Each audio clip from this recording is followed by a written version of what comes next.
You are now listening to the Real Monsters podcast with Nate and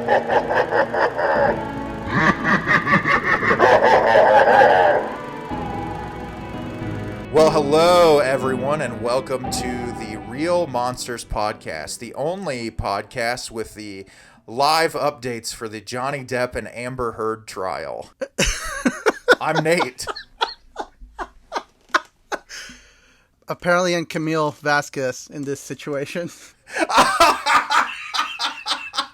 We're actually not going to talk about that. I'm sure that everyone is absolutely sick of reading about that online. I mean, there's people that like that's their lifeblood, I suppose, but I haven't really been in tune with it, so we're actually not going to talk about that. But I am Nate. And I am Ray. And we're really happy to have you all back. Ray, I had so much fun last week talking with you about Turbo Kid and Thunder Road, and it really made me happy to see the amount of reception we got towards the episode. And I hope that people sat down and watched the movie, because both of those films are so good, so well acted and directed, and I'm hoping that with this episode today, we're able to provide some more information on some movies that deserve that spotlight.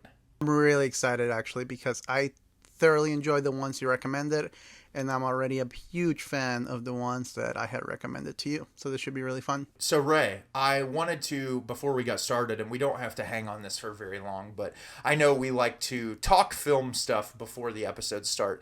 I found this article online, and I'm sure you probably saw it, but did you see this article that says, "Is this the end of Netflix's blank check art house films?" I mean, we were talking about it earlier before we got on. Yes, we were, and it's upsetting, but like I was reading this article and they said Netflix's stock prices have been plummeting. Head of Netflix wants to stop giving filmmakers like Martin Scorsese, when he made The Irishman, they gave him like $175 million. Bong Joon-ho's Okja was a $50 million film. They gave $45 million to Spike Lee to make Da 5 Bloods, and there's so many of these films. Even like Jane Campion's Power of the Dog that was released last year was like $39 million. The CEO of Netflix is saying that he wanted to market little art house films, and that obviously they've gotten some awards recognition. Because they're not making the money back, they want to spend more time and effort focusing their money on promoting Rebel Wilson's senior year. Yeah, because we all know how impactful senior year was. Also, you know, I watched Senior Year, Ray. You did? Yeah, I actually did. I did a review on it on YouTube, so stay tuned. It wasn't good. Well, and then we also last year we got the masterpiece, and I was really upset that when you recommended Thunder Road, you didn't mean Thunder Force. Oh my God! I'm sorry. I didn't mean to disappoint you. I mean, we're gonna get masterpieces like that moving forward, I suppose. Oh yeah, you know, that's Netflix. Netflix needs to give us another Melissa McCarthy and Octavia Spencer comedy. It's stupid that Netflix wants to continue to churn out these like middle of the road movies that barely, or like I guess the masses will watch them, but they're not films you're gonna think about past the moment you see them. And honestly, some of these Netflix properties that have come out, there's a few that I've actually really enjoyed. I understand, though, that they need to make money as well. When you look at the Netflix original catalog, can you actually name, more than maybe 5 of those movies or TV shows that were actually impactful? Because I can't. I feel like most of the Netflix TV shows, it's like one and done, and like the movies are the same way. And every now and again, they get like Noah Baumbach's Marriage Story, but like that's on Criterion now, and the people who love film have seen that movie and respect it. Same thing with like Okja and all the other movies that were mentioned. I mean, fuck, The Irishman's in the Criterion collection now. I think what I'm getting at too is like I just watched I can't remember, Ray, if I mentioned this to you in the podcast or off the podcast, but I watched this horror movie on Netflix called Choose or Die, which was like a Netflix original. It was cheesy and it was fun or whatever. It's not something that's going to stick with me for a really long time, and I guarantee you that that thing went up on the homepage and people are like, oh, an hour and 20-minute long horror movie about an 80s video game. And how many people watched that and how much money did it make Netflix? But like The Irishman on there and people are like, oh my God, a 3-hour long movie from auteur Martin Scorsese. No thanks.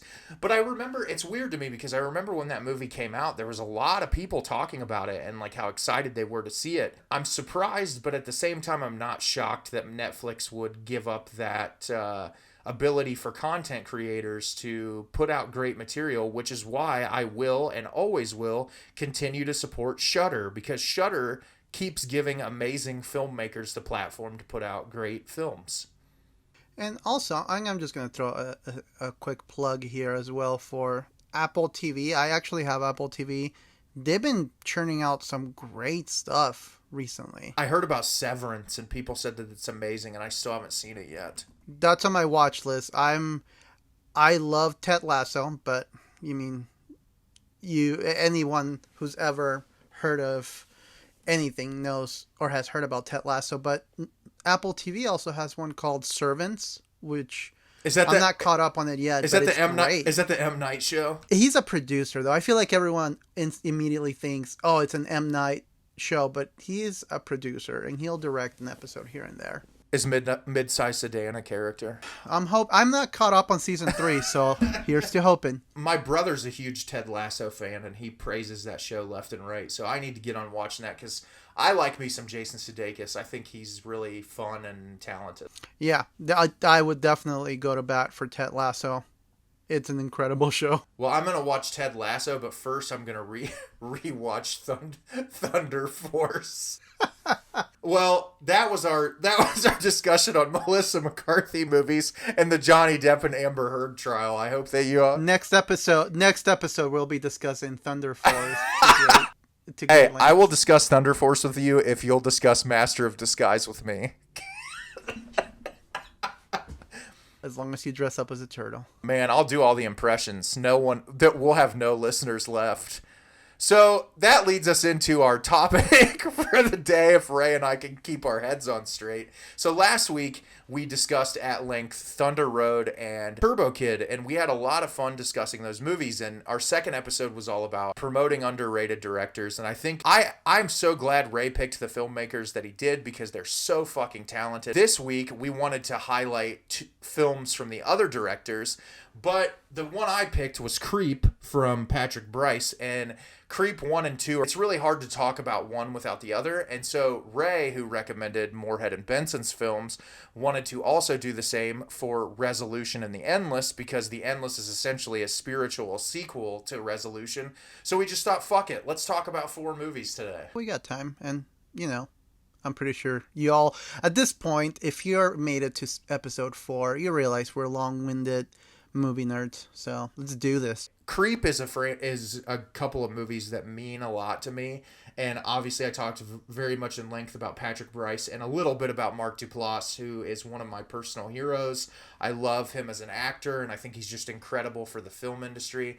And Ray, I'm really excited. Before we kind of break these movies down, I just want to hear like your general thoughts on it. I really enjoy both films. I was more partial to the first one. I'm a big fan of attempting to watch movies as blind as possible. I've been known to sometimes even skip trailers if it's a director that I trust enough. I won't even watch a trailer.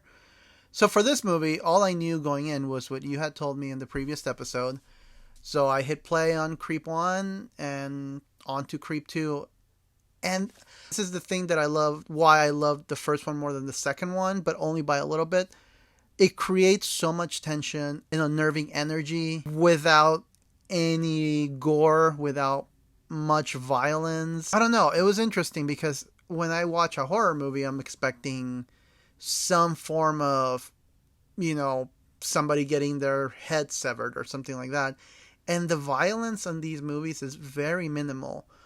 Patrick Brice and Mark Duplass created so much tension and just eeriness through using basically just acting. Warning, we talked about this before, and I know Ray did it last episode. We're going to get into spoiler territory now. So this is Ray and I saying, if you haven't seen these movies, go watch them, because we're gonna the only way you can talk about it is to spoil them. But yes, Ray, I agree with you.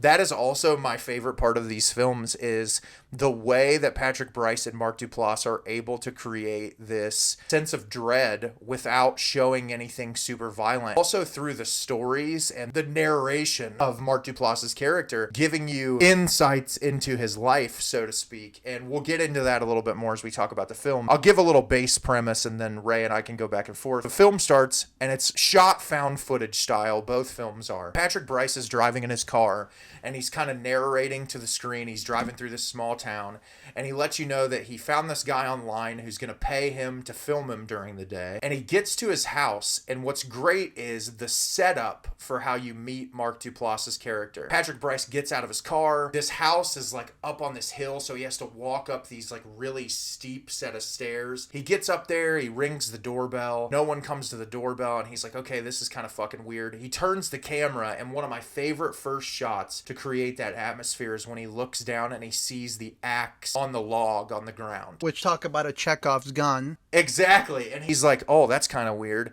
And so then he walks back down, and he's like, you know what? I'll just wait in my car. And he sits there. And what I love about that scene, Ray, too, the amount of time that the camera lingers on Patrick just sitting in the car, and how it turns around back and forth. And finally, Mark Duplass's character jumps out at him and scares him. But it's that tension that's built up just in that first scene. You haven't even been introduced to Mark Duplass's character yet, but it just really unnerves you as the person watching the film. And that was something I was going to mention. A lot of found footage movies, I feel like a lot of them suffer from this whole, like, normally you would stop filming at this point.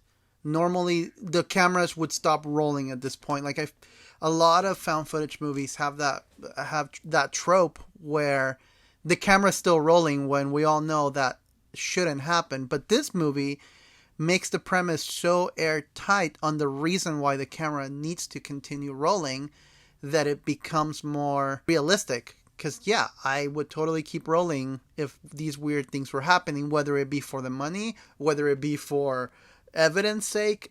There is a reason why the cameras keep rolling on this movie, and that's something I really appreciated about it. I love that you said that, Ray, because I like how it almost shifts in this film as to why the camera's rolling. Because at first, you know, the advertisement that Mark Duplass puts out is like, hey, we want the camera to keep rolling. I want it to keep presenting this information.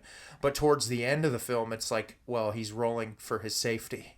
He wants to make sure that he's keeping track of what's going on. So you're introduced to Mark Duplass's character, who is seemingly presenting as this really nice guy. I mean, like, it's kind of weird at first.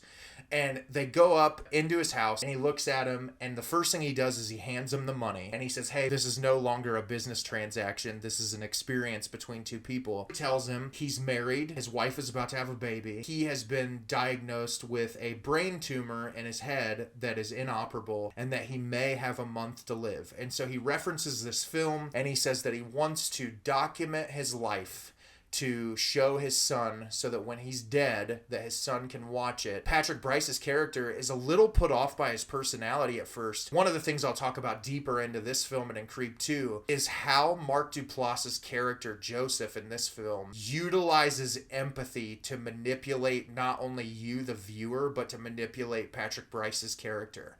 And he's so fucking good at it. I remember when he goes in, and you know, as you normally would with any movie, you're trying to get a feel for the characters. I understood that this movie, it wasn't going to be what it seemed, so I was trying to, from the beginning, figure out, you know, having watched so many horror movies in the past, I'm like, okay, what is this guy's motive? What is the truth? And I'm already trying to solve the mystery, but at one point I remember thinking to myself, yeah, this dude's kind of weird, but if he allegedly does have this brain tumor, it wouldn't surprise me that he was just more willing to be free with himself and trying to savor every moment of his life. So at one point I did sympathize at first, where I was like, okay, maybe he isn't that terrible. He's just a little eccentric because he's a little more careless, that he quote unquote has a month left to live. So there was definitely that interesting point of view that I had at first where I was like, okay, maybe, I'm gonna hear him out a little bit more rather than be creeped out from the very beginning. When you go into that initial watch, you do kind of feel bad for him at first because you don't know anything else about his life, and you're like, okay, he is a little weird, but also, I mean, if you had a month left to live and you knew that you had a kid on the way, you'd probably be a little weird too. That's a good opening scene, and then he goes, all right, time to take a bath. And Patrick Brice's character is like, what the fuck? And he runs up the stairs and he goes, come on, you're not taking a bath. So he goes into this room, and Mark Duplass looks at him, and there's a line, and Ray, I don't know if you laughed as hard as I did, but when he looks at him and he's like, we're going to go a lot deeper than this today. Yeah, I did. And I laughed so hard. And so he gets naked and he gets in the tub, and he starts doing like a fake bath time for like what it would be like to give a bath to his son. And he says that bath times with his dad when he was a kid were his favorite part of his day. Though the fact is, when you don't know where this movie is going, you can see it from, oh my God, this is really weird, and this is a grown man acting really strange. But like Ray and I said before, you feel terrible for him because it's like he's never going to get the opportunity to take a bath with his son and to have this intimate moment with his child. But then, of course, Mark Duplass, being Mark Duplass, shifts it on his head, and he stops, and he goes, I could just end it all right now. And he looks at Patrick Brice's character, and he sinks his head under the water. Patrick Brice, like, brings the camera in, and he, like, jumps out at him, and Mark Duplass is like, sorry, I got a little dark there for a minute, didn't I? Something that I love though about that is Patrick Brice's character Aaron, he actually gets scared. Like, you hear him scream out loud. Like, you hear this grown man scream to decibels that shouldn't be coming out of a grown man. And that adds more levels to it, in my opinion. I thought this was personally interesting. He calls the bath time a tuvy. There's a reason why I bring that up, and I'll bring it up later, but the fact that he calls it a tuvy, at first I didn't care about. I was just like, oh, that's kind of silly, but it is what it is. But that comes into play later on, and I thought that was interesting, the word choice. The thing I love about this movie too is there's so many subtle nuances in the film and so many callbacks. Like when we get to Creep 2, I'll talk about it a little bit, but Ray and I were talking about before the podcast how much attention to detail there is on certain things that Duplass's character says through this film and the second film that all kind of tie back together. And with him being an unreliable narrator, you never know how much of it's true and how much of it is a fabrication. And that's what makes this film so engaging. Well, and then after he freaks Aaron out, he realizes, okay, we should go for a walk to kind of cool off. Patrick Brice says, oh, it's a little cold out and I don't have the clothes for it. And he goes, oh, I'll go get you a jacket. And he's like, they're in this closet. And so Patrick Brice opens up the closet, and that is when we were introduced to the Peach Fuzz mask. And Patrick Brice once again screams loudly, and he says, oh, that's just Peach Fuzz. And then Mark Duplass gives us the Peach Fuzz song, which I don't know about you, Ray, but I think I was the most disturbed I've ever been in my life at that moment. It was really eerie. But, I'll just say this because we'll get to this point. I love that the Peach Fuzz song that he does, that is the whistle that he uses throughout the rest of the movie. I love it so much. And how it all turns back to the wolf. That's a reoccurring theme throughout both of these movies. It is so creepy, but once again, he says that this was a thing from his youth and something that his dad did for him, and you connect with him at that moment, even though it's weird. And they drive out to this place, and while they're driving, Mark Duplass tells a story about how him and his wife used to go to this taco truck together, and that there was a person working at the taco truck who told them about this place that was in the middle of the woods. I can't remember the exact name of the fountain, but they said there's a fountain out there with water coming out of it in the shape of a heart, and that the water has healing powers. And so they're driving out there to heal Mark Duplass of his cancer, essentially. That scene was, again, it keeps showing more of the weirdness from Joseph's character, because they're in the woods, and he's very childlike in a way. He is hell-bent on scaring the hell out of Aaron. at every turn he gets. I love all those scenes where he keeps jumping out at him and it's like he's just trying to get a visceral reaction from him. And I remember there's one, the scene that was so great when they go out there is when he's like, hey, look, a mile marker. And it's literally just sewage water. Aaron is like, hey, do you even know where we are? Do you even know what's going on? Like, how far have we been walking? And Joseph's like, no, I'm not really sure. And you, as in that moment, I almost got like Blair Witch Project vibes of like, okay, this guy who you don't know has you in the middle of nowhere and you have no fucking idea how to get out. I think that's a really interesting thing that he does throughout both of the movies, taking his, I guess you can say the victim, the filmographer, and putting them in a secluded area. That's a motif we see throughout both of the movies. Just him wanting to isolate himself with the subject somewhere secluded where, and for obvious reasons, where he can do all these messed up things to them to mess with their minds. Because that's the beauty about this movie. He's not doing any like weird experimental stuff on them. He is just manipulating them emotionally. Yeah, and what I love about you saying that, Ray, which I think that's a brilliant comment, is like the first time he takes Patrick Brice's character in this film and Desiree Akvan's character in the next film into the woods, the first time they go out there, you know he has no intent of doing any like harm. It's almost in a weird way to mess with them, but also make them feel comfortable with him being in an isolated space. And I think it's even more of a deeper mental manipulation than that. For sure. And then Aaron is already freaked out, already starting to doubt him. And I thought this was really interesting because you can already tell Aaron is starting to get cold feet, like, I shouldn't be doing this. Maybe I should just leave. And at that moment, they find this heart-shaped rock where the fountain allegedly is. Where he says, and I love it because you're so tense. And then Joseph's voice changes and he says, Aaron, you're not going to believe this. And he slowly walks over and he's like, hey, look down, point the camera down. And he points the camera down and it's that heart-shaped cut in the rock. And they go into the water together. And it's interesting because the dynamic almost completely shifts where there's like a comfortability between the two of them. Joseph's character is like hugging him constantly, which he hugged him a bunch at the beginning. But like this time he's like, oh my God. And Aaron's perspective almost shifts to where he's happy that they found it. And that Joseph almost feels this lightness over him as like a, hey, even if this doesn't cure his cancer, it's making him feel better in this moment. Right, and I think that's the genius of this movie. I'm sure I'll realize this on watches later on, but knowing what I know that happens at the end and how he manipulates these characters made that scene from feeling sweet the first time to now it's going to feel kind of slimy the next time I watch it. Oh, for sure. It's so fascinating to go back and rewatch these movies after you know what you know. It makes it all the more impactful. So when they're done, he says, hey, are you still hungry? Do you want to go get some food? We can go to this cafe.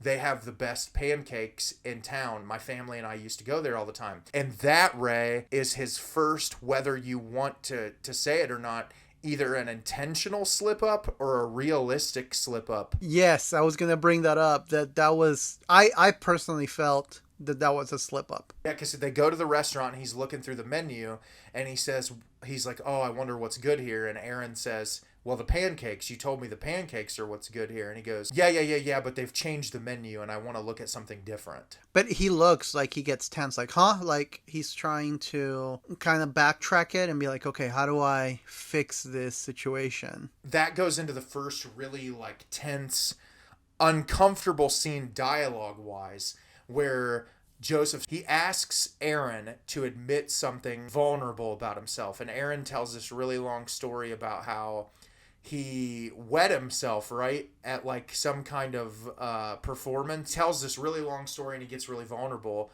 Joseph says, thank you for sharing that with me. And he says, can I go next? And Aaron's like, well, yeah, I guess. And he says, I haven't been completely honest with you. And he pulls his phone out and he's got a bunch of pictures of Aaron on his phone getting to his house. and the mood changes entirely. And what's so interesting is he reveals this really creepy bit of information in a public space where Aaron could out him at that moment and be safe. And what I love about it is it's almost intentional that he does it in that space. That is something that I notice throughout both of these films.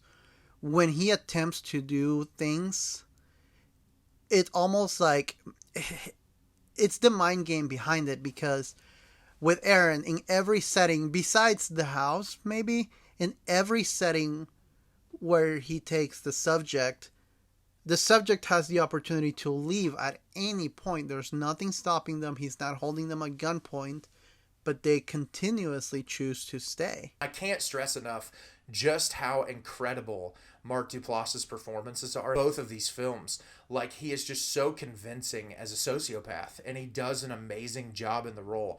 And I can't remember, Ray. I watched it 2 nights ago, so it already slipped my mind, and I know you watched it last night.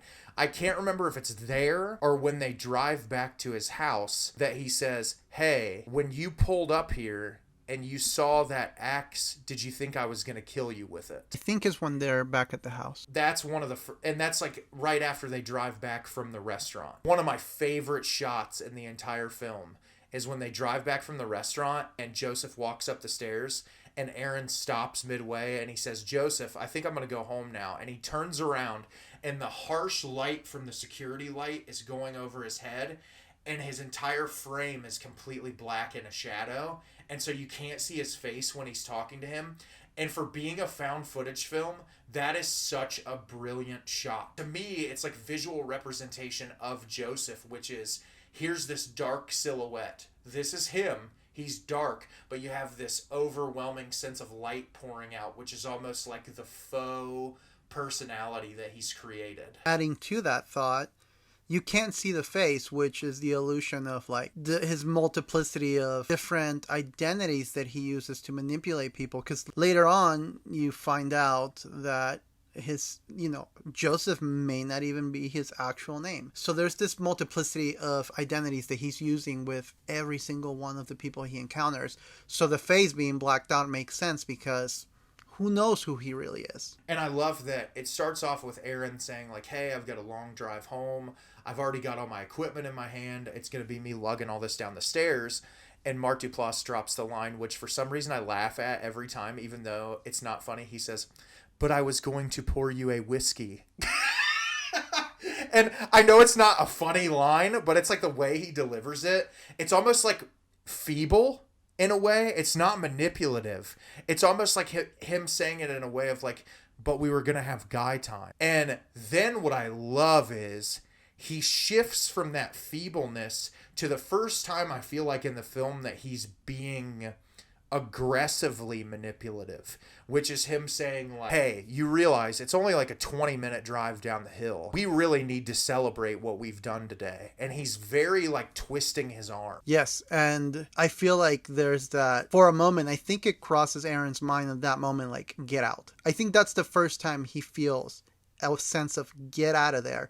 Joseph, being the manipulative psychopath that he is, gets them to come upstairs with him. Go upstairs and they sit down and they start having drinks together. It starts off fine, and then he says, "Hey, I want to tell you something that I've never told anyone else." And this might be the most tense scene in the entire film. I know the first time that I watched it, I was like so on edge because I didn't know what Joseph's character was going to be. He says, "Hey, I want to tell you this, but you need to turn the camera off." Aaron's character, being smart in the moment, he just puts the lens on it and tells him that the camera's off. So Joseph goes into this very long story about how, and the way he starts it, it's like so odd how he tells it.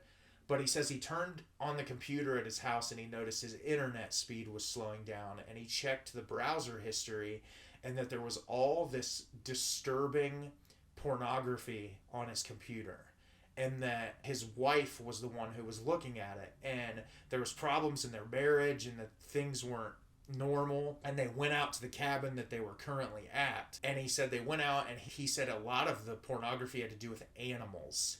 And he said that he told her that he was going to leave the house to go away for business, and that he drove to a 99-cent store and bought that peach fuzz mask, which, by the way, Ray, my only problem with that movie is that mask is too nice to buy at a 99-cent store. Yes. I was like, there's no way you bought that at a 99-cent store. So he says he does that, and then he came back to the house, and he put the mask on, and he said he tied his wife up and proceeded to have sex with her. And he ends it and says, Aaron, I raped my own wife. And then it cuts to them sitting at the table, and he's giving his goodbye speech to Buddy, his son, which, by the way, Buddy comes into play later. If you remember, he's saying his goodbye, and Patrick Brice says, I can't find my keys. And he's like saying, oh, I don't know where my keys are, and he's going around everywhere. And Joseph's like, just stay, man. He's like, I've got all these rooms in the house. And then he says, Aaron, did I freak you out with my rape story? And when the way he delivers that, I was like, oh my God. And did that get you as much as me? Like, yeah. It shook me up. I was like, oh my God. It did, because I feel like that was the first time that we saw the end game here. I think that's the first time that we see Joseph finally jump into, because he's been hiding behind a different personality this whole time, and I feel like once he does that's his first, like, almost like that maniacal moment of his, like, yes, I got him, yes, he is freaked out, and I finally broke him 100%. This is a moment where I really credit Aaron, because I feel like Aaron is understanding the situation that he got himself into, and so he's like, you know what, I'm gonna try to survive this, because he doesn't know what Joseph's capable of. And so he's like, hey, it's okay, I'll stay here with you tonight. He's like, let's just have another drink. And you see him fidgeting with something over on the counter, and he gives Joseph a glass of whiskey that is poured so heavy.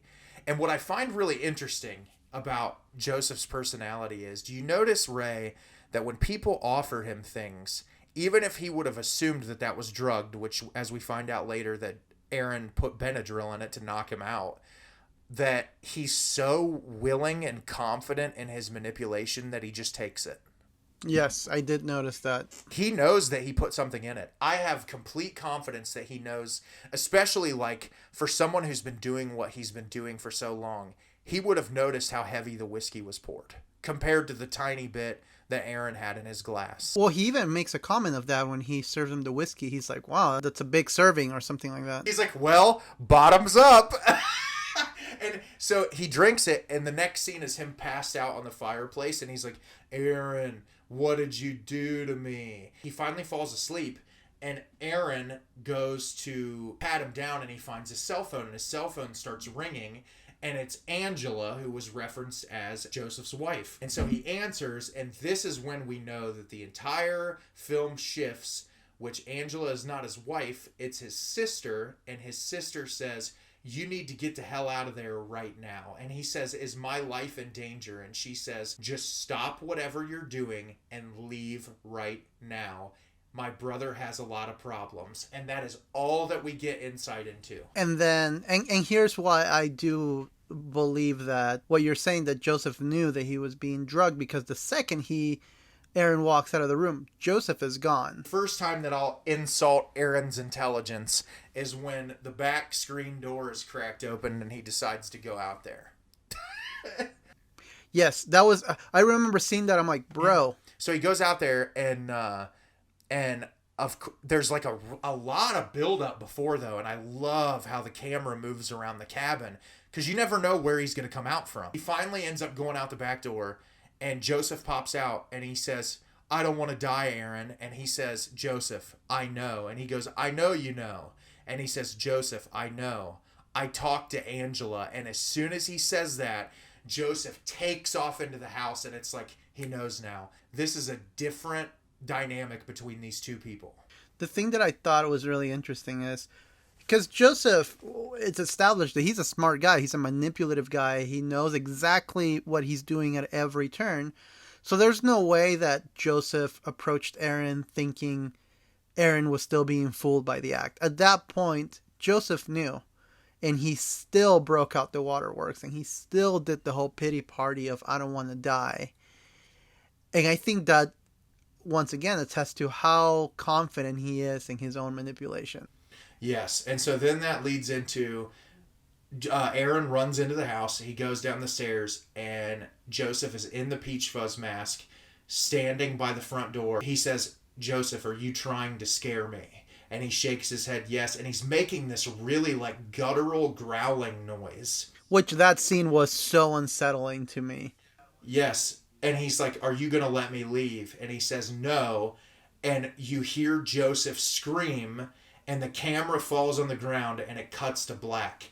And the very next scene is Joseph dragging trash bags up the side of the hill of the house. And he starts digging right after that. And you're like, what the fuck just happened? Well, then the camera cuts back out, and Aaron's sitting in his living room, and he said, "So after our altercation, I ran out of the house. I ended up having to get my car towed. Turns out that wasn't Joseph's house. It was like an Airbnb. I can't find him anywhere, but now he's sending these videos to my home." And I thought that was really eerie when he's like, so now he knows where I live. We won't go into like breakdown beat by beat for what goes on in the house, but essentially Joseph continues to manipulate him through sending him these things. There's a brilliant scene where Aaron wakes up in the middle of the night. He thinks there's someone in the house, and when he walks into his living room and he's going back and forth, you see Joseph standing outside of his door. He just has the creepiest smile on his face. Mm-hmm. And then he takes off running. And this is another moment, Ray, that I will criticize Aaron's intellect. When he runs outside because he thinks he hears the guy outside. And he left the door open? Left the door right open, which then later you see Aaron's camera turn on, and it's Joseph holding the camera, and he cuts a piece of his hair off. Which I just want to make one small comment, because throughout the series of events, Aaron talks about he's having these nightmares with Joseph, and this is what I wanted to bring up. He says, then one of the nightmares, he's like, and I was having a tubby with Joseph. Yes. So like I thought that was interesting, because if I would have been in that situation, I would have been like, I don't want to think about anything about this guy, but he's still using the same terminology that Joseph used, almost showing of how much Joseph got in his head. Exactly. And that leads to the big package that he gets to his house, which is a big box, and he opens the box, and inside of it is another video and a kitchen knife. He puts the video in, and Joseph essentially says, "Hey, I know I overreacted with my first video.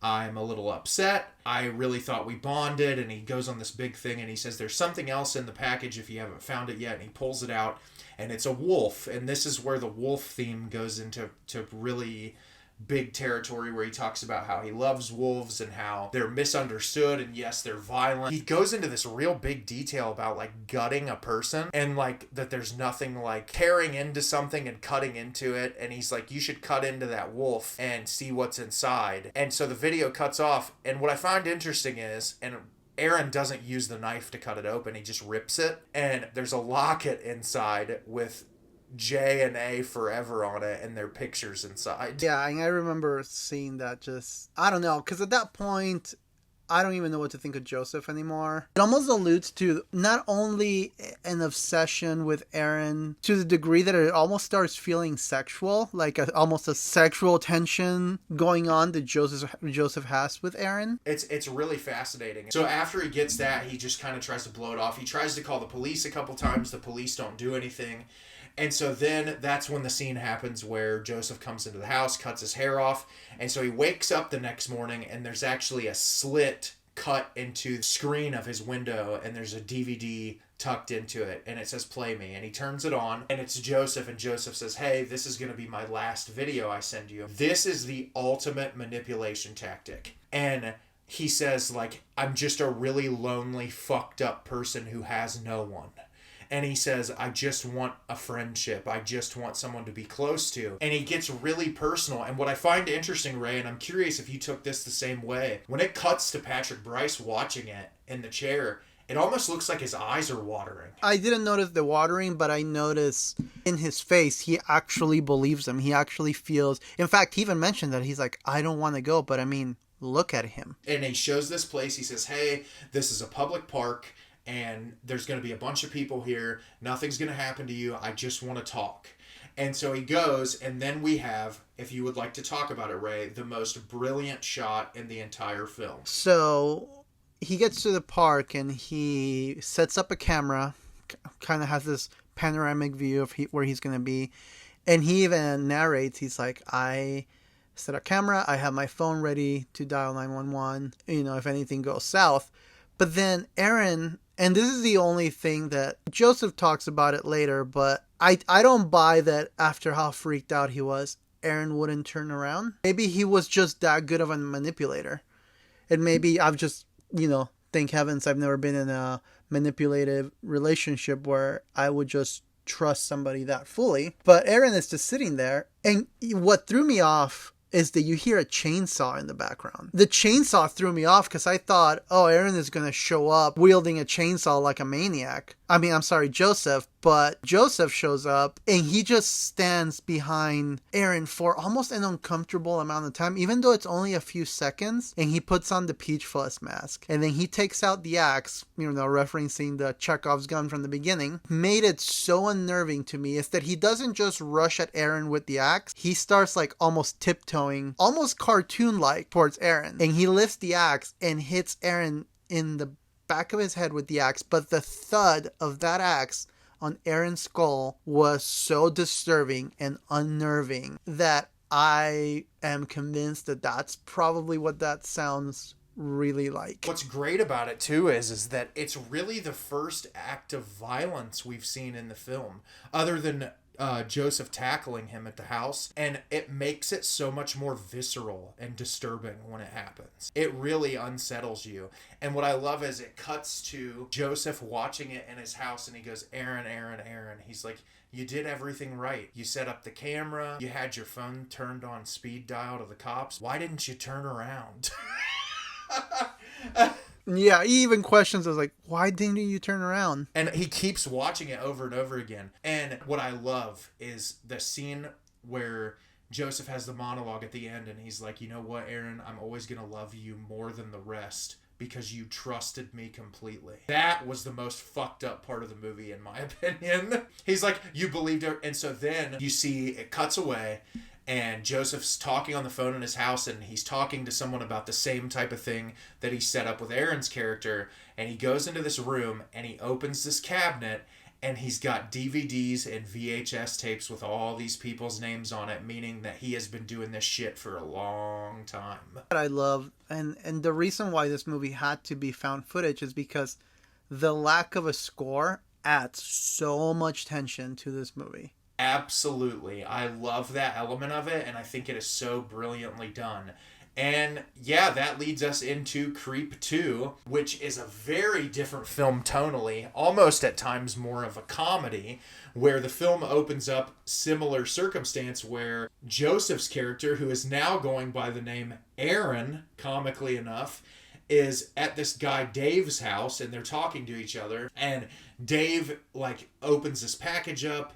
He is watching this video, and it's just someone standing outside of his house whistling the Peach Fuzz song, and he pulls out a stuffed wolf that has a camera inside, and what's great is someone knocks at the door, and it's Joseph, but as Aaron. He's presenting himself as Aaron now, and he's talking to him, and he's like, oh my god, what's going on, what's wrong? He addresses the camera multiple times, which, Ray, I don't know if it made you laugh as hard as it did me, but I kept laughing when he would look straight into the camera lens. Well, he would wave almost like he's talking to like a child, because he would even do like little like smiles, like he was trying to make a child smile or something like that. So it cuts into the kitchen, and he's like, I want to have a beer with you. And this whole movie is about, we already know what Joseph, now Aaron's character, is. We already understand who he is as a person. We know what he's capable of. But he's at the table, and what I think's great is the subtle manipulation takes a turn at the beginning where he looks at this Dave guy, and he goes, Dave, how did you not understand that I showed up in your life at the same moment that these DVDs did? And he says, I really don't want to do what I have to do to you right now, but I'm gonna do it. And he ends up slitting his throat right there. Then he has this conversation with the camera about how he just doesn't feel the same about killing people anymore. And I just laughed so hard at that opening scene, and it's different because rather than hold the violence off till the end, this film starts with a very ferocious act of violence. I got this vibe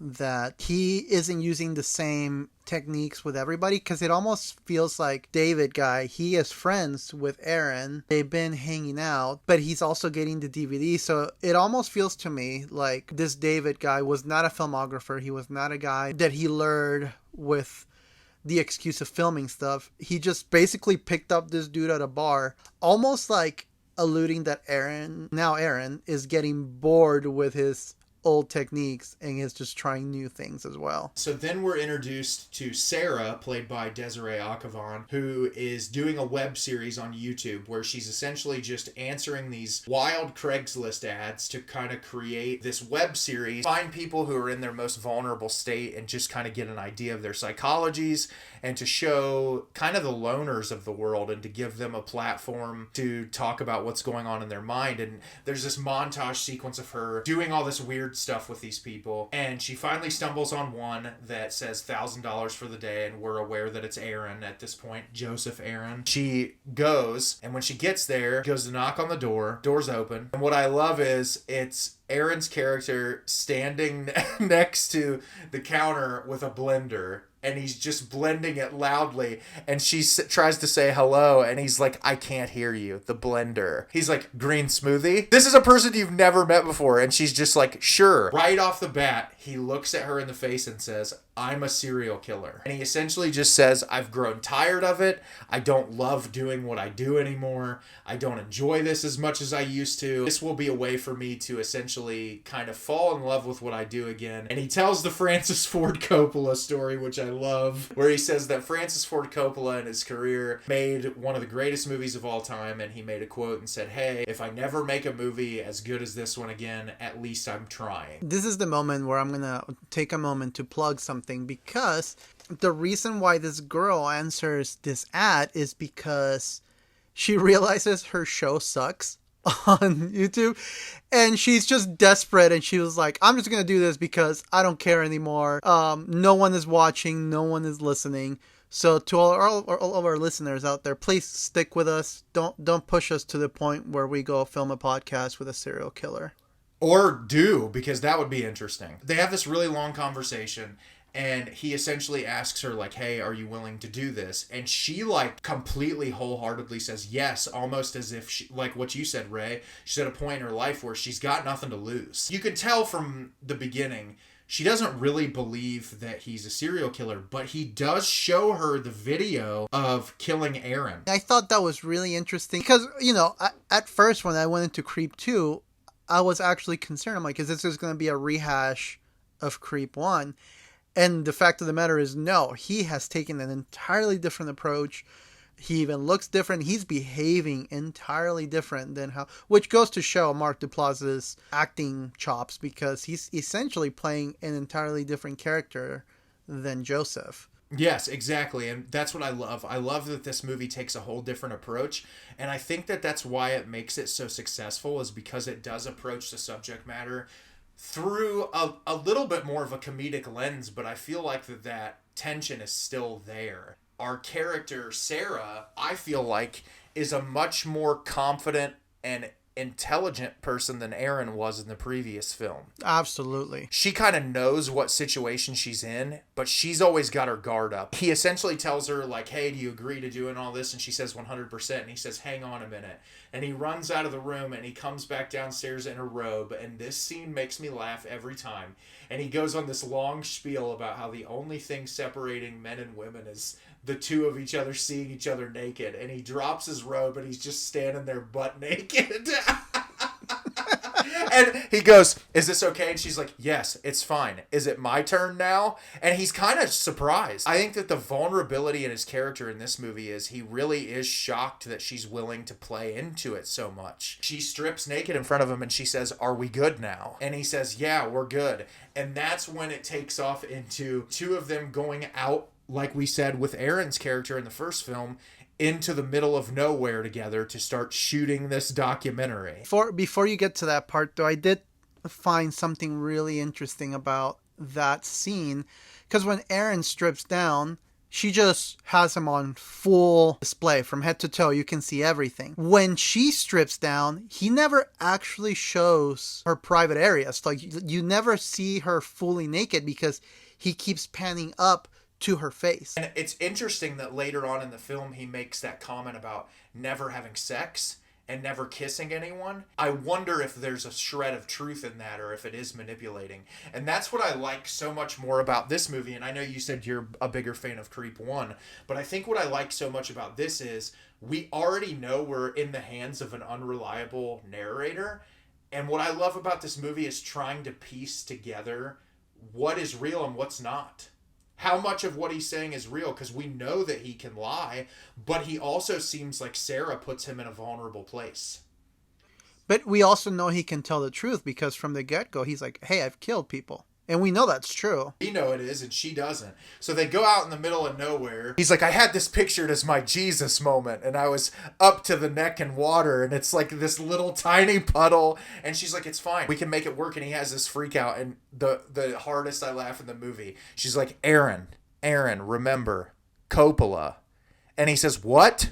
And she's like, Coppola. And he just has this huge smile on his face. And then Rey, that montage sequence where they can't get it started because of the birds in the plane, I was dying. And then he's like, no, this is my movie. When he looks at the bird, he goes, you fucking do that one more time.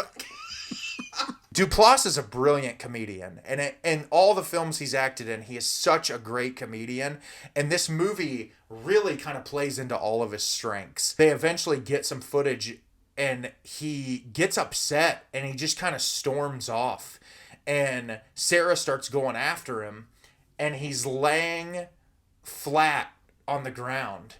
And he's like making that peach fuzz noise. He like starts rubbing his back and he's like, please don't leave. Also, I forgot the scene before where they were driving there together and he had the peach fuzz mask on and he's like, how does this make you feel? And she's like, it makes me feel a little uncomfortable that you're the driver. There is something really interesting that I thought about those scenes leading up to them filming that, because she keeps deflecting his questions and hitting him back with a different question to the point where he almost breaks at one point. He's like, can you stop it with the questions? Yes, he has a really hard time with it. And also what I find interesting is when they're driving to get to the place and he's got the peach fuzz mask on, he stops the car and he says, what if I drove up here into a clearing and what does he say? He says like, snuggle fuck your brains out or something. Yeah, something like that. She just like looks at him and then that scene happens and he has that breakdown and they go back to his house. And Sarah says, like, hey, he's been in the hot tub listening to the same shitty 90s band song for the past 3 hours. And she goes in to the hot tub room, and I love the way that it looks on the camera in that scene. She walks in there and won't talk, and she ends up shutting the music off, and he goes, turn that back on.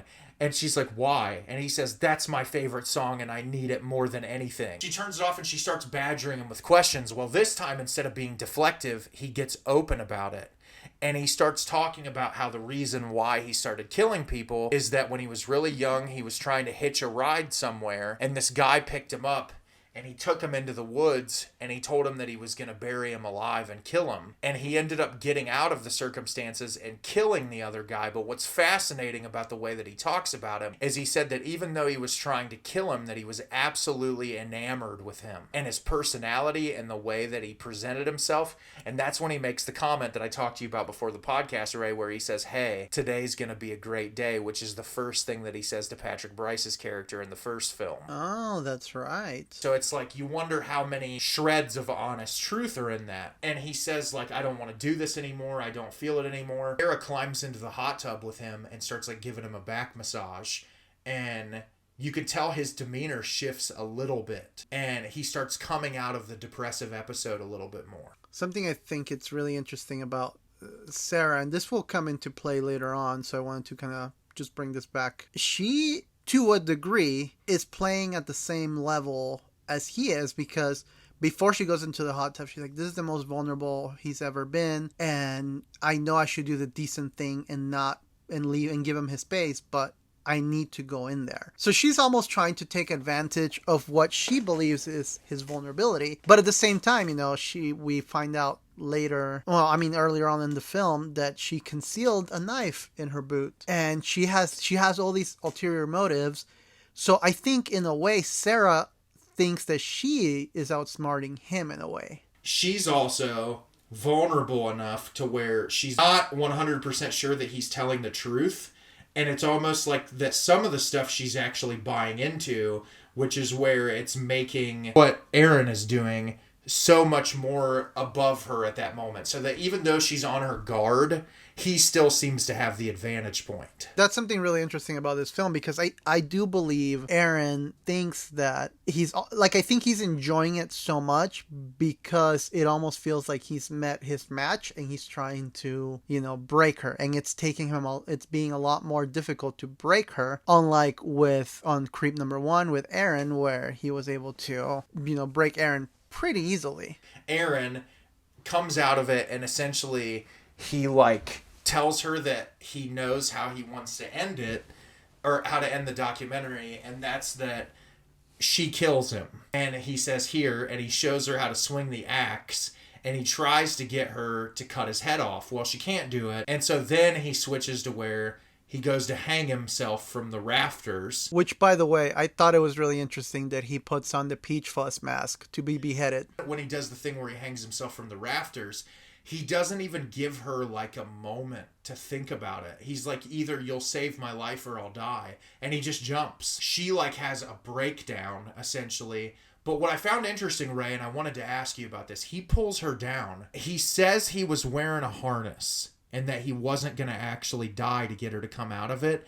But do you notice he had to go around the corner into the basement to pull the harness out? I don't believe he was wearing a harness. I don't think he was either. I think he was going to kill himself. I think that he was really coming to terms with it. So then they talk each other out of it. She gets kind of normal and he says, hey, I want you to come somewhere with me. And so he walks outside with her in the middle of the dark and he gives her a necklace. And the necklace is the necklace that he gave to Aaron in the first film. He says, sorry, I didn't get a chance to make you a new one. I know there's a guy's picture in there, but I wanted to give this to you to show you how much you mean to me. And so he takes her out.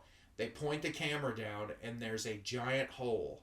And he essentially says that he's going to stab himself and she's going to stab herself, and that they can die together in almost like a Romeo and Juliet type of Shakespeare thing.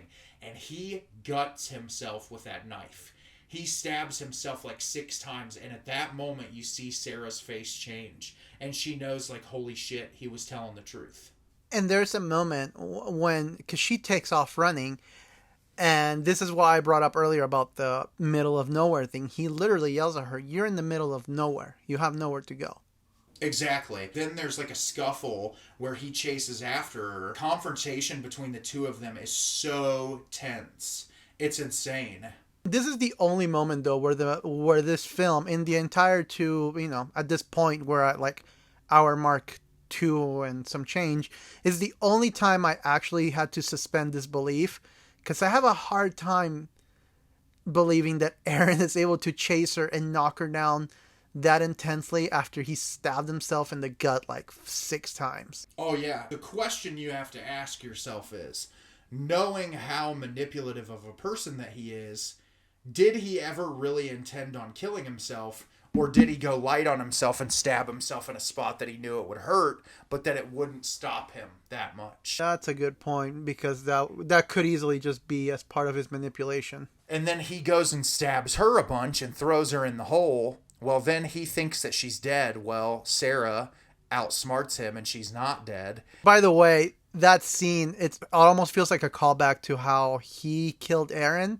Because yes, it's so good. Because he never turns around, even though I'm like, dude, just turn around. But then I was thinking the same thing about Aaron on the first one. Exactly. And so she grabs the shovel that he dug the hole with and she hits him in the back of the head and she runs. So the next scene, you just see a camera moving through this really large crowd of people. And you see Sarah's character just walking out there by herself.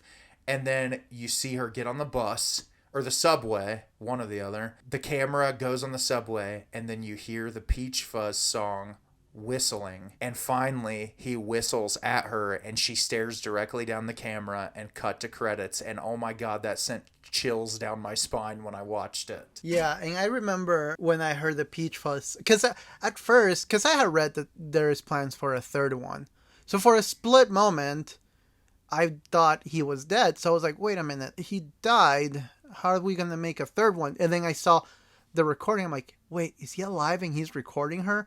And then when he starts whistling, and it should be noted that when he whistles at her, she looks up and immediately her face changes. Yes. Because these movies are so drastically different in tone and in the way they're presented, but they're so brilliantly and uniquely those, I can't fucking wait for whatever they do with the third one. Because the fact that it's still Patrick and Mark working together, you know it's going to be quality. And Ray, I hope I got you as excited to see them as I'm excited for the third one. No, I really am excited, and I'm going to be keeping tabs on that one as well. Hopefully Netflix gives them money to make it. Mark Duplass, luckily, him and his brother have a huge contract with Netflix, like a 35 film contract or something, so I don't think that that's going to be an issue. But that is Ray and I's discussion of Creep.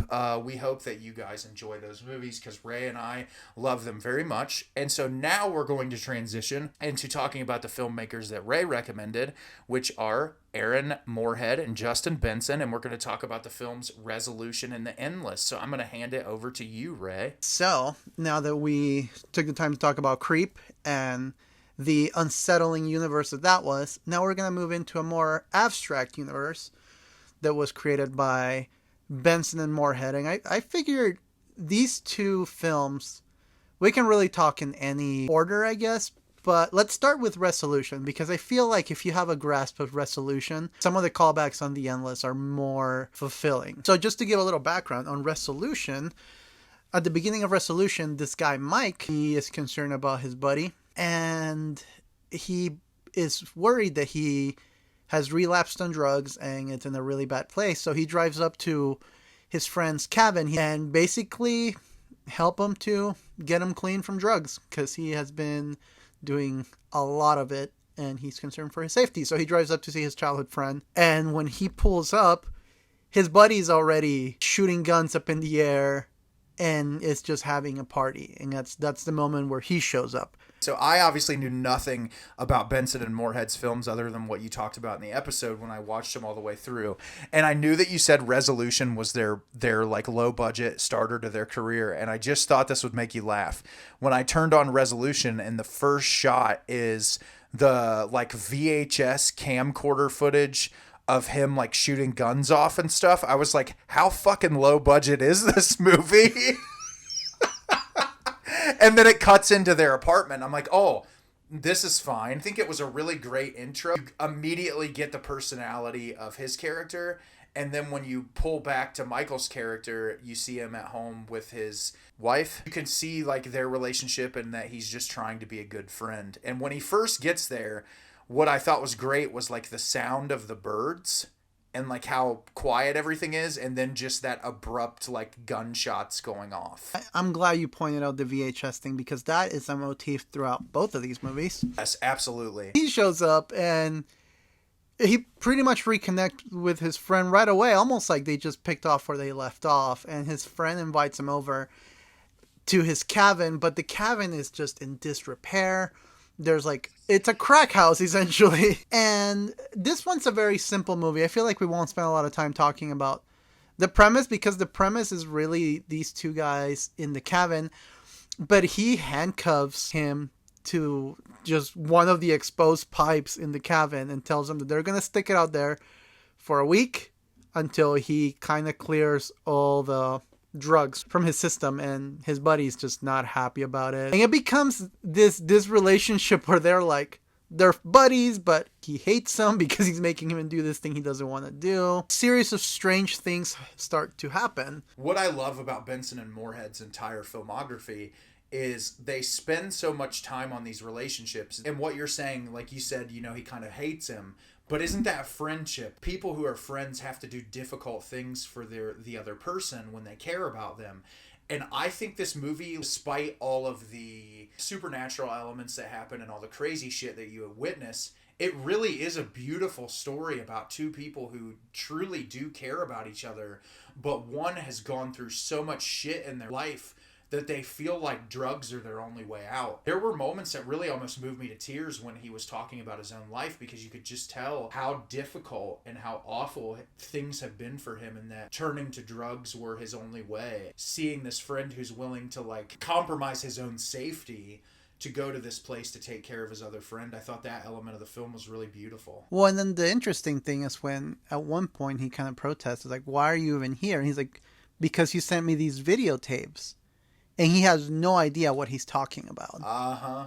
That leads into those guys who show up the first time, who I love the way Benson and Moorhead introduce those two dudes, because at first they come off almost kind of like douchey frat boys or whatever, like just the way they present themselves. And the first time they come into the picture, they're not really super threatening, but I feel like the intensity of the threat that they can cause amplifies as the movie moves forward. Like that first introduction of them, you're kind of like, these guys are just trying to get drugs off of him. Michael's character, he'll be able to handle himself. It's not going to be like a big thing. Every time they come back after that, it's like they seemingly feel more threatening. I don't know if you got the same vibe. I did, especially, and that kind of gets cemented later on in the film where they get a videotape where they're actually being attacked, I believe, by those guys. So they keep getting this series of like videotapes.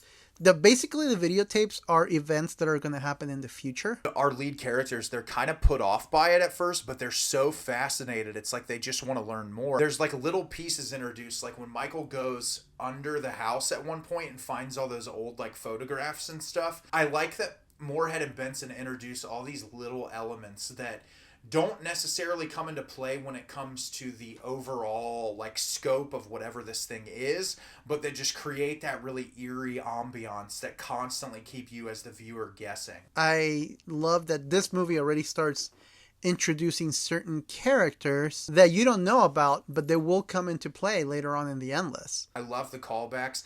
And really, I know that you said, Ray, that The Endless is a spiritual sequel to Resolution, but I feel like it's almost like a legit just sequel. It's almost a necessity to watch Resolution prior to watching The Endless. There's a great scene, and for Resolution, I feel like it's going to be more of an abstract conversation because it's just such a simple premise that the series of events really are them going back to the cabin and there's a new videotape and it's just that back and forth until the kind of chaotic ending. There's this, and this obviously comes into play later on, the movie Resolution has this vibe that someone is watching them at all times. Perfectly shown through the scene where they're sleeping at nighttime and that woman shows up at the window and is just staring at them through the window.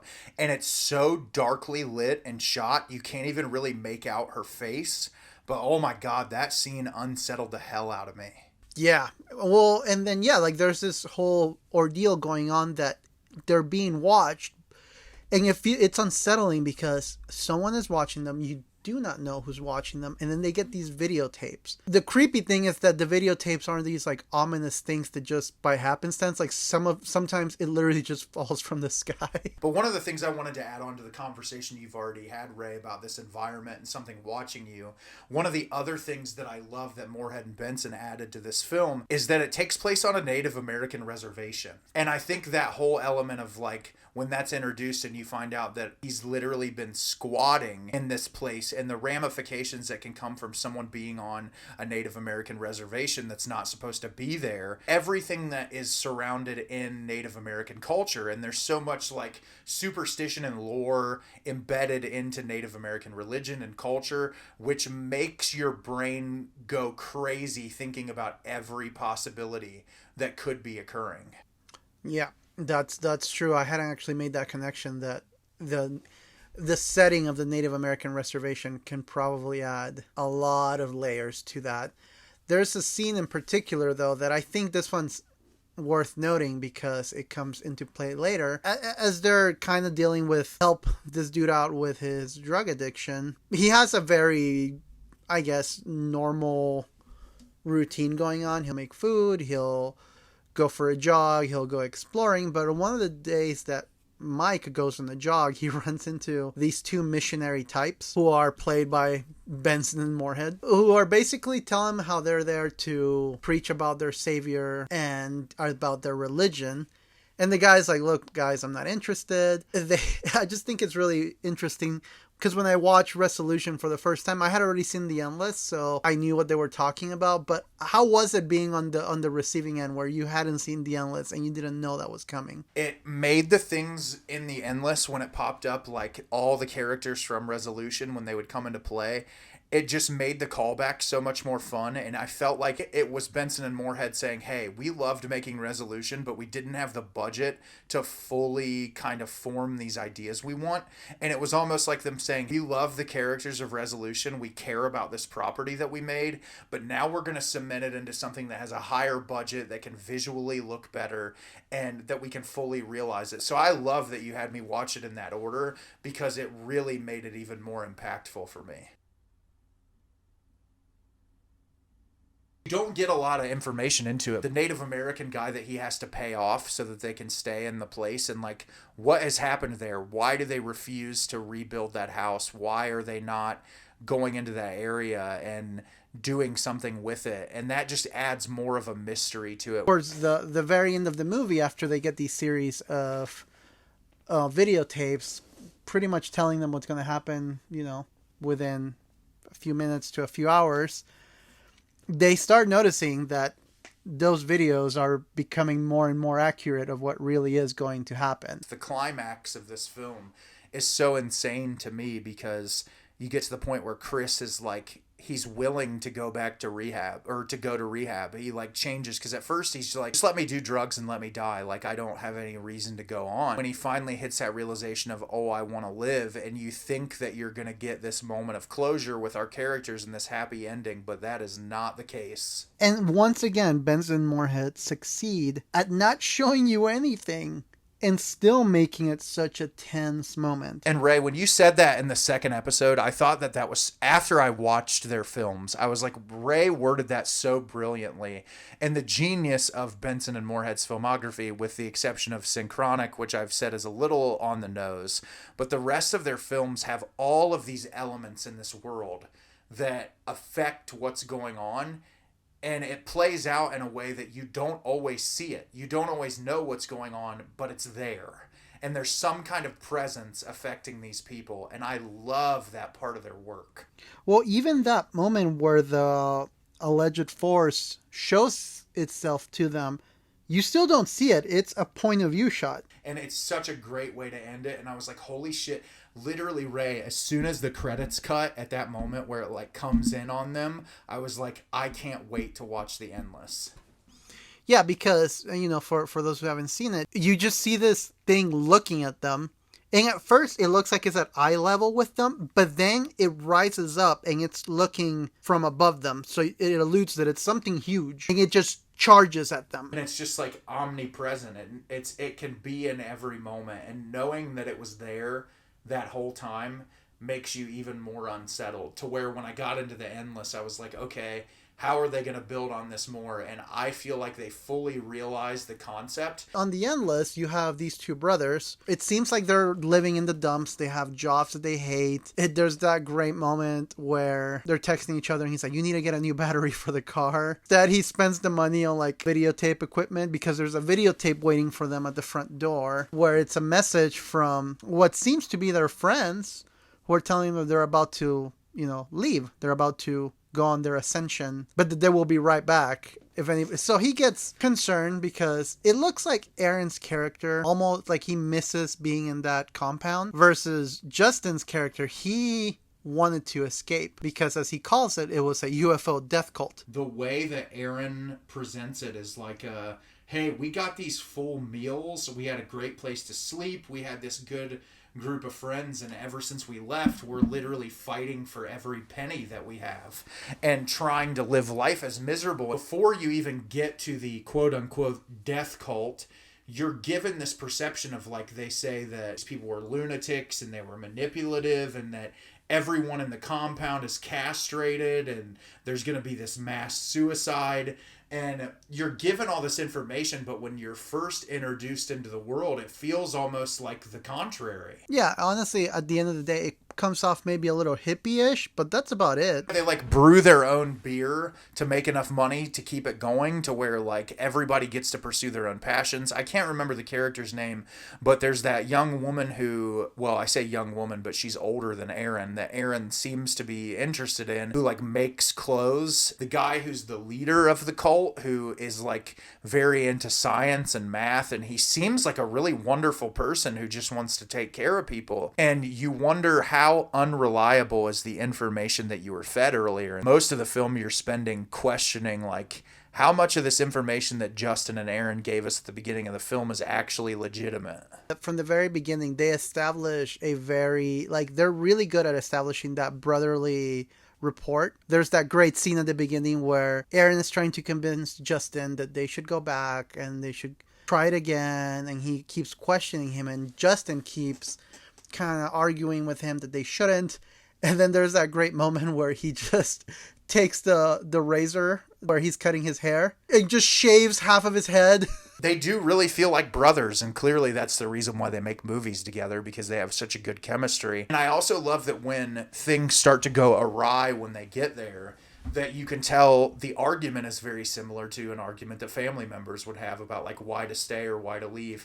But I love that intro shot of them entering into the camp is that guy in the white t-shirt that's like waving at them with a huge smile on his face, and it's like, oh God, what are we getting into? Which, by the way, there's also another common thing that happens through the movie is that Justin won't let Aaron drive. And that comes into play later, but it's so funny that even to that point, like we've all been there with like our younger siblings or even our older siblings who are like, hey, let me drive. It's like, no, I'm driving. The first clue that we get of what's happening is right before they get to the compound. They pull over and there's this little like memorial that was done for their mother, because the reason how they ended up in that compound is because these people rescued Aaron and Justin from an accident. There's this little memorial. Aaron goes up to the memorial and he's like, hey, somebody must be leaving trinkets on our mom's memorial. He's like, no, we drew that.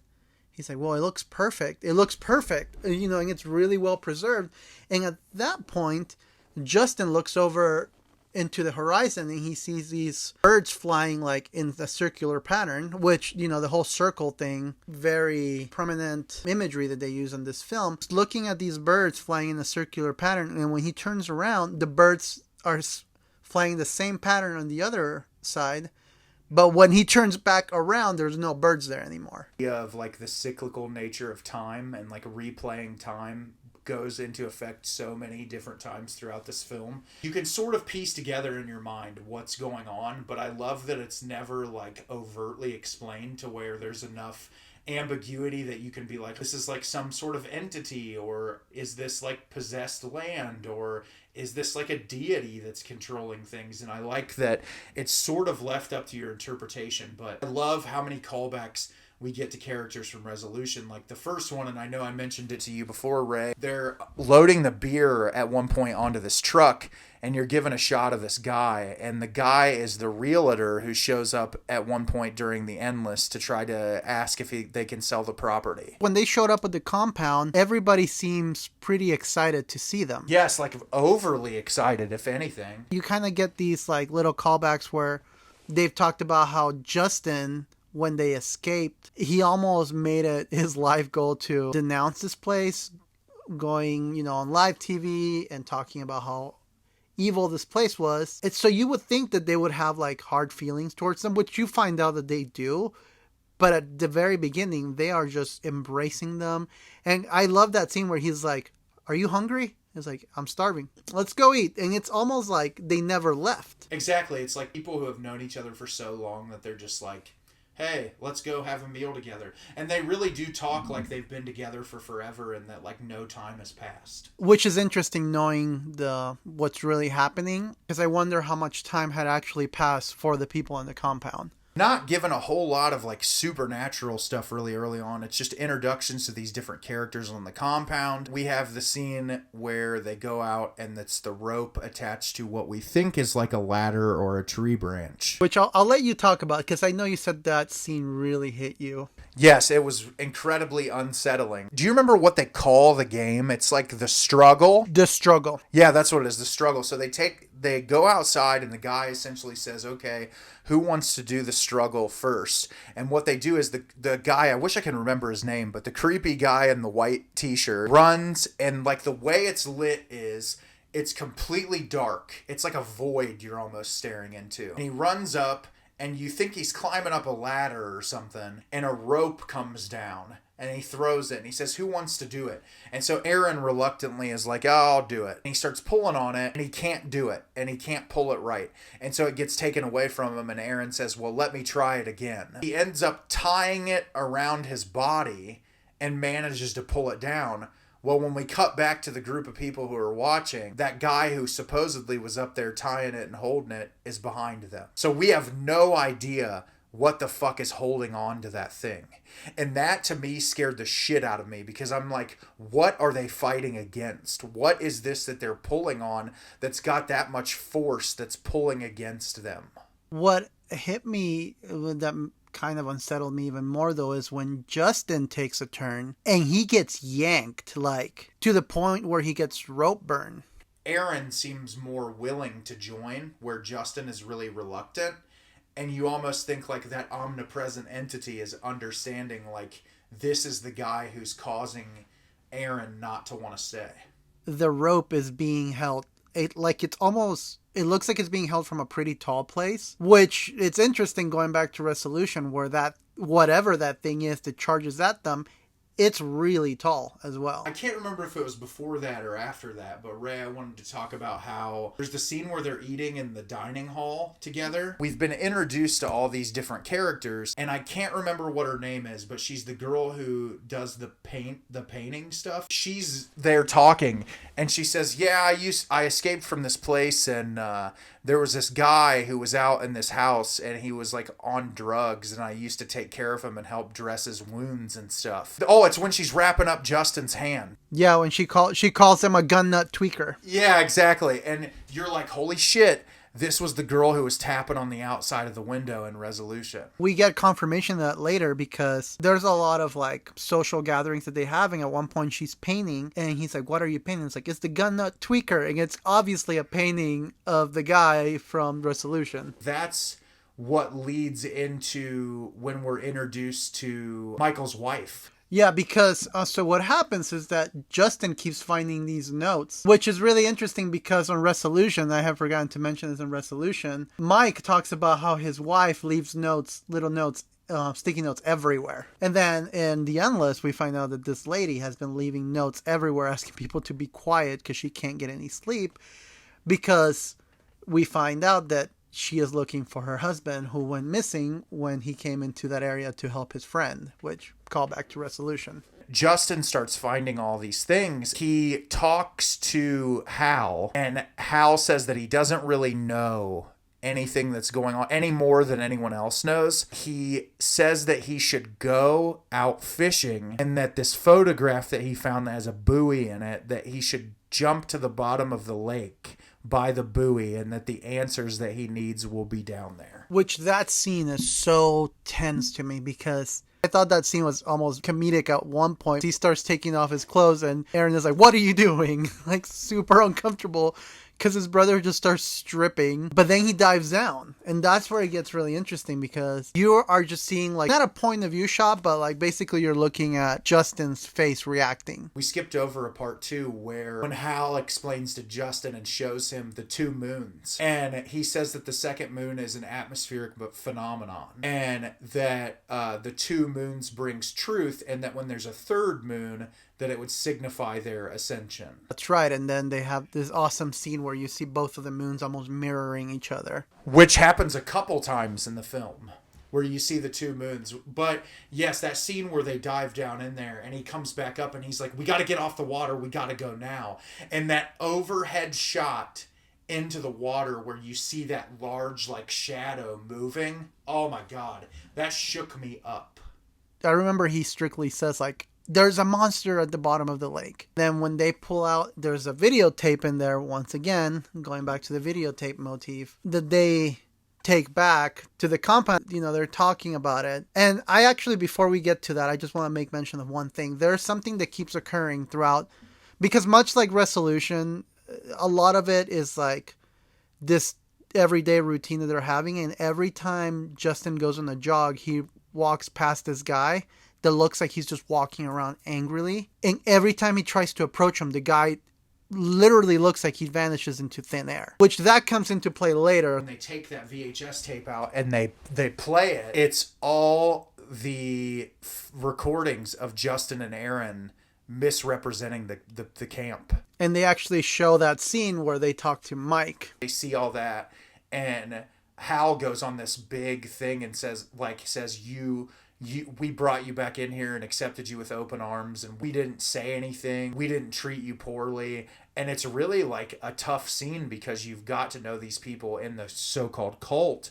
And that leaves you as the viewer to question Justin and makes it even more interesting to like, these people aren't like that. Like they really aren't. And I can't remember if is it before that he finds Michael and Chris, or is it after? So it's after that. So what happens is they kick him out. They tell him that he should leave. And going back to that beginning scene that Aaron didn't buy a new battery, their car is dead. The battery is depleted. So he starts walking aimlessly to try to find his way out. And that's when he runs into that guy that I mentioned earlier that was walking around very angrily. And it turns out that guy is Shitty Carl. And he basically explains to him what's happening. He tries to explain the concept of this endless loop of time that closes when that third moon comes out. So basically when the third moon comes out is when he has to get out of that area before the loop ends. Otherwise he's going to be stuck in this endless loop of time where he'll just keep repeating the same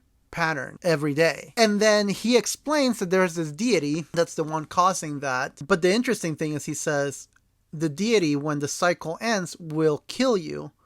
So if you're already trapped in the cycle, it's best if you kill yourself. And when he keeps killing himself.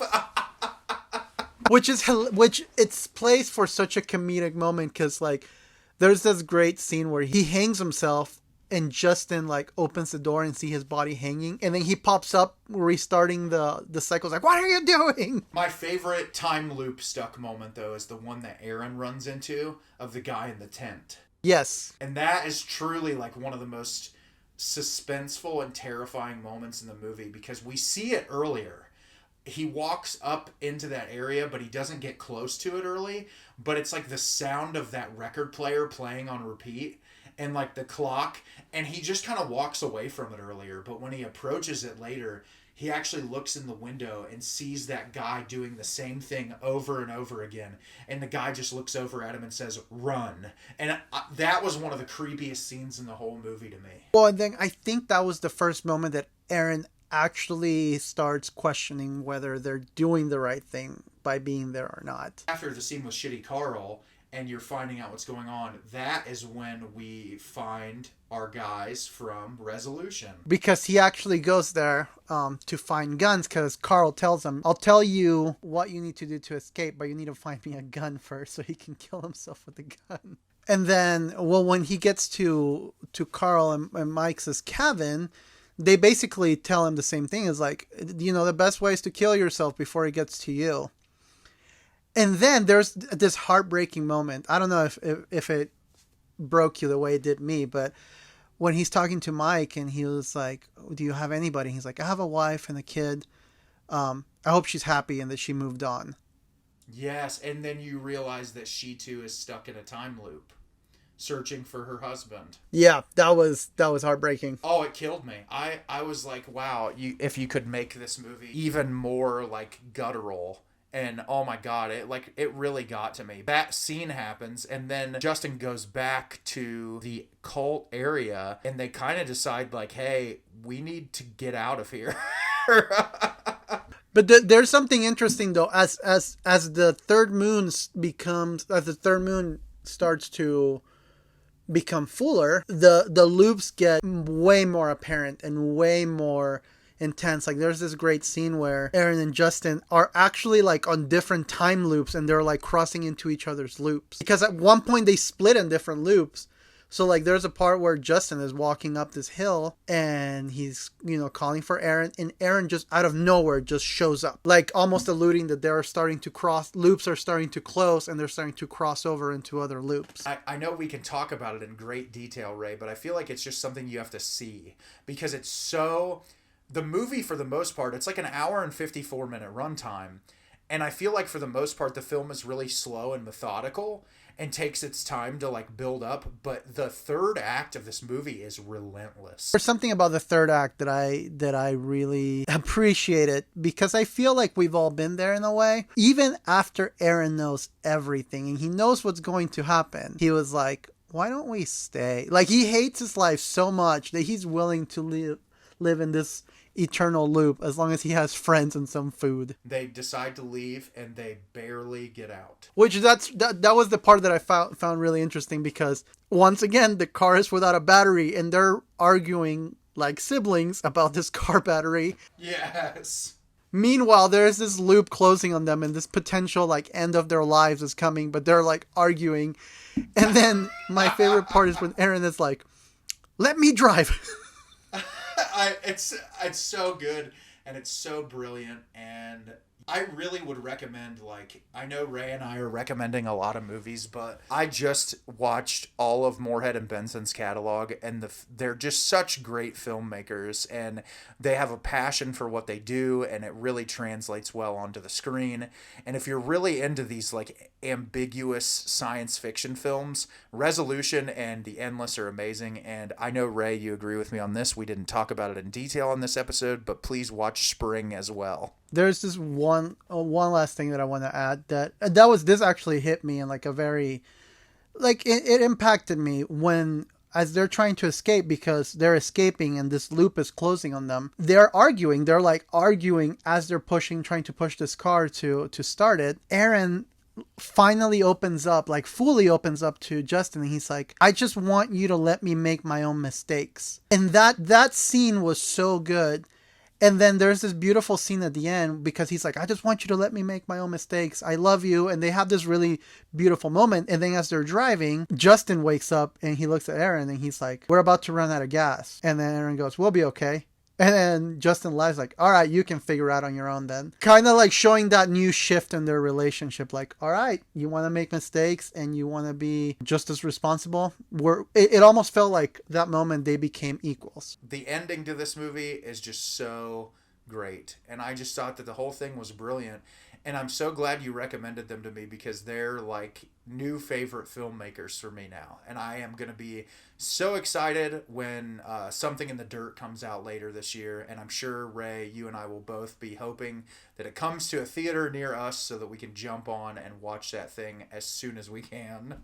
I love being able to talk about these movies because I feel like you and I are into such niche movies that the popular crowd doesn't really care for. So when I get to nerd out about weird stuff like this with other people, it just makes me so happy. I really had fun talking about them with you today. I think with the length of our episode today, we're not going to be doing any questions this week so that you guys won't like be sick of hearing Ray and I. But Ray has a really excellent topic selected for next week's episode, and I'm going to let him introduce that to you guys. So the season is changing. You know, we're getting into that new where we're busting out our summer trunks and our tank tops. We gave up on our summer body. I thought we could talk about something that would be really fun and special for a summer episode, and that is some of our favorite summer horror movies. And I am so excited about this because I have a lot of movies that come to mind.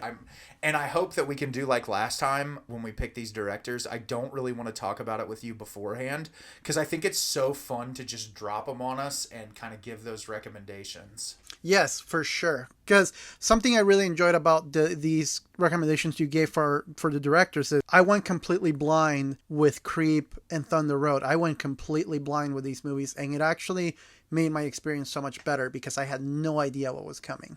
So we're excited to talk about some of those, some of our favorite summer horror movies. As always, guys, we talk about this in every episode. We're going to plug our stuff. If you haven't, follow us on Instagram at The Real Monsters Podcast, and Ray actually just put together a Twitter for us if you want to follow us at The Real Monsters Pod.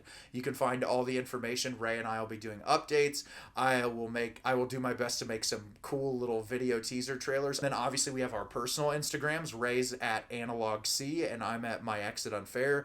You guys can always reach out, ask us questions, and give us feedback. Do you like this? And do you like this? Did you like the second episode we promoted these directors and then talked about the films in more detail? We want to know what you guys want, because Ray and I will nerd out about just about anything. Once again, a shout out to my brother Jerry, who's been working really hard on some of the designs. If you're digging those, that's because I have a very talented brother that's really good at putting together some cool graphics. So as per usual, shout out to him. That Turbo Kid Thunder Road mashup thing that he made was so cool. I loved it. And I want to give a shout out to my wonderful co-host Ray, Ray, this has been a highlight to my weeks. I love doing this with you. It gives me an outlet to talk about movies. And also it's just fun to have something to look forward to every week. So I appreciate you and the time that you take to do this with me. Likewise, my man. And go watch his reviews. Crying out loud. Go watch his reviews. You can follow me at Nate's Film Reviews on YouTube. We appreciate you guys for listening, going on Spotify and Apple Podcasts and all these places and seeing you guys and how you're interacting with the episodes and caring about the content means the world to both of us. And we look forward to next week's episode. And as always, guys, thank you so much for listening. Stay scared.